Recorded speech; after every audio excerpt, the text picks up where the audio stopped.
Bonjour Sébastien, bonjour Gary. Alors pour commencer, pour que nos abonnés comprennent, je me suis renseigné sur toi. Alors, tu as créé un cabinet de conseil en gestion de parc, Opfleet. Alors Sébastien, d'où est-ce qu'est venue cette idée de la création d'Opfleet? J'ai passé les 15 dernières années de ma vie sur le marché automobile, notamment au niveau des professionnels, en lien avec des professionnels chez les entreprises qui achètent et louent des véhicules. J'ai vu un marché changer avec le temps, une refonte totale de l'automobile. On a beaucoup de changements qui sont opérés. D'un, le réseau de distribution. Donc un réseau de distribution qui a été complètement revu par les constructeurs.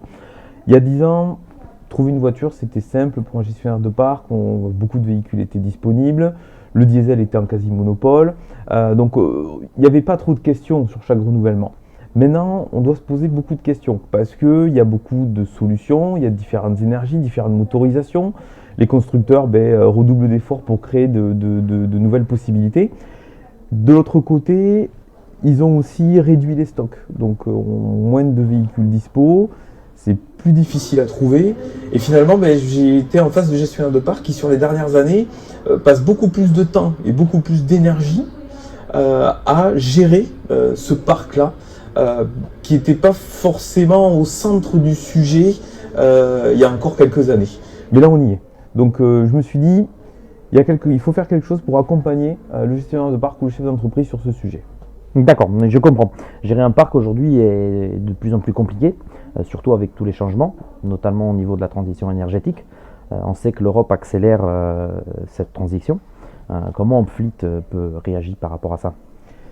Ça, c'est une bonne question et c'est aussi une des raisons qui m'ont poussé à créer Opfleet. La transition énergétique, aujourd'hui, elle est en marche forcée. C'est-à-dire qu'on est en face, alors ça fait un petit moment qu'on regarde ça, peut-être de loin, peut-être trop de loin d'ailleurs. Et ces dernières années, l'Europe a accéléré les décisions fortes sur le sujet. On a la loi orientation mobilité, on a aussi le déploiement des ZFE qui vont se faire sur les gros centres-villes urbains. Tout ça, ça force un peu la main sur le terrain pour les sociétés. On est obligé de s'adapter très rapidement, voire même un peu trop vite. Et pour le coup, il y a beaucoup de questions qui se posent avec des changements qui doivent se faire. Et si avant c'était juste une histoire financière, maintenant on s'aperçoit qu'il y a une histoire de pédagogie, il y a une histoire d'accompagnement du collaborateur au changement, c'est-à-dire comment on passe d'une motorisation diesel sans se poser de questions à une motorisation hybride qu'il faut optimiser avec des recharges au quotidien. Voilà. Et là, nous, on va pouvoir apporter notre accompagnement, notre conseil sur le sujet. D'accord, je comprends mieux. On comprend bien la compétence, votre compétence sur le sujet. Mais comment Opfleet accompagne les entreprises?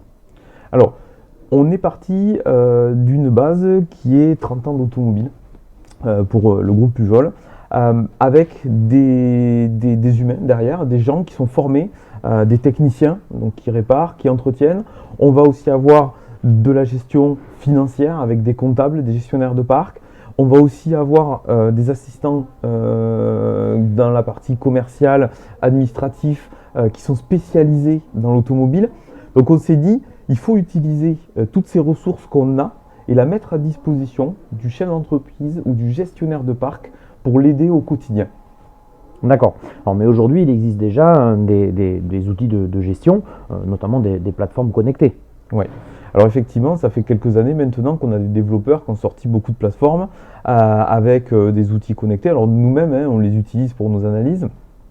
Mais c'est vrai qu'il faut toujours des personnes derrière.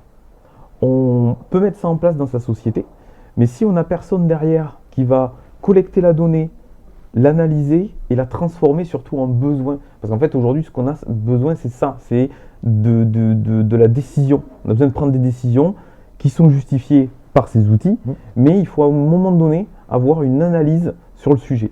Nous, l'avantage, c'est qu'on passe notre vie dans l'automobile, on côtoie des gens qui ont déjà mis en place des solutions de changement, on va pouvoir en faire profiter nos clients. Leur dire, voilà, aujourd'hui, ça, on sait que ça marche, ça, on sait que ça ne marche pas. Par contre, au vu de toutes les données qu'on a récoltées, il est vrai que pour vous, il y a peut-être une solution différente encore à aller chercher.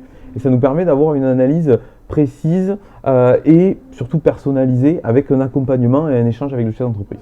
D'accord, oui. En plus des outils, vous avez l'expérience qui est derrière. Exactement. Alors si je comprends bien, vous pouvez gérer totalement pour le compte d'un client un parc, une flotte automobile. Tout à fait. On va proposer plusieurs solutions. La première, c'est des missions.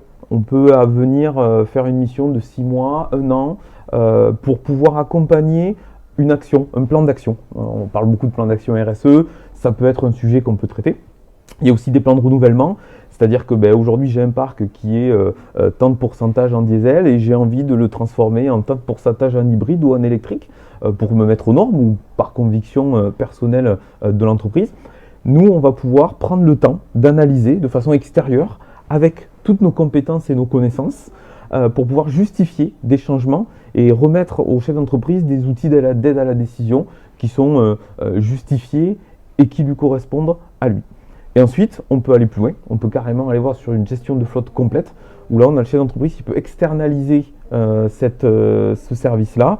On va pouvoir accompagner de la recherche de véhicules, les comparatifs, donc une veille commerciale sur le sujet.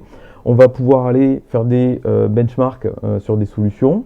On va pouvoir suivre les contrats qui sont en cours, les modifier, suivre des lois de roulage pour pouvoir optimiser justement chaque loyer de chaque véhicule. Et puis on va aussi aller sur la maintenance, notamment le suivi technique des véhicules. On a mis en place il y a quelques temps donc un pôle technique avec des téléassistants qui sont capables de répondre à toutes les demandes des collaborateurs d'une société. Voilà, ça peut aller de une prise en charge d'entretien, la mise en place d'un véhicule de remplacement, la restitution du futur véhicule. Donc ça permet vraiment de traiter la totalité des demandes des utilisateurs. D'accord, toi, il y a une vraie analyse de données. Oui, tout Et à fait. du coup, chez Opfleet, c'est quoi comme données que vous utilisez? Alors, les données, dans la plupart des cas, on va utiliser des boîtiers télématiques. Ces boîtiers connectés qu'on va remonter, on en parlait tout à l'heure avec notamment les développeurs, et on va pouvoir venir remonter de la donnée beaucoup plus précise.